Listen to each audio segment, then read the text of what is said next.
So, ang ituturo ko sa inyo ngayon is yung expectation. Ilang application ba bago ka makakuha ng isang client mo? Baka kasi isipin mo, naka-apply na ako ng 10 client, bakit wala pa rin akong client?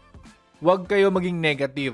Isasabihin ko sa inyo yung data at yung analysis namin ng team ko dito sa MSB community kung ilang application ba bago ka makakuha ng isang kliyente. So based dito sa funnel na ipapakita ko sa inyo ngayon, dito sa funnel na to is meron tayong 4 funnel.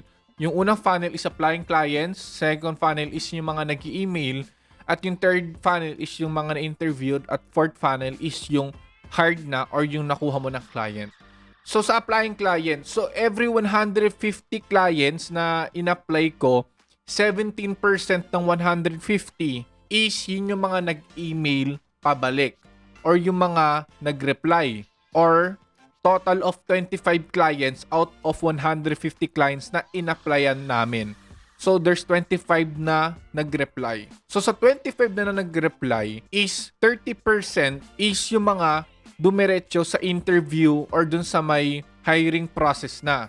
So dito sa 30% or total of 8 clients yung mga na-interview or yung mga clients na interesado talaga na i-hire ka na doon sa company or sa agency nila. At yung lastly, sa 8 total na interview or sa 8 total na interested, 60% or total of 5 clients yung makukuha mo. So for short, every 150 na application na masisend mo doon sa onlinejobs.ph or any freelancing website is every 150 is total of 5 clients yung makukuha mo na you can work for them at pwede mong i-offer yung service mo sa kanila for your price. So dito naman is dagdedepende pa rin to, pero this is average. Meron naman mas mabilis, like every 10 na application nakakuha kagad sila ng 2. Meron naman ng mga 200 application, makakuha sila ng mga 3. So depende yan.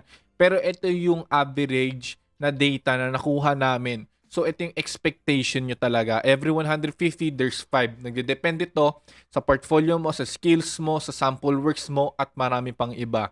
So meron na kayong expectation at meron na kayong mga analysis kung every win ba talaga kayo dapat makakuha ng client. If merong wrong or masyado nang matagal at wala pa at lumagpas na kayo dito, check nyo yung portfolio nyo or yung lahat ng mga steps if nasundan nyo ba na mabuti or hindi, or baka mamaya pangit yung mga nagawa nyo.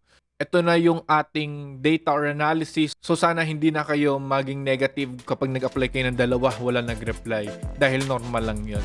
So see you on the next lesson.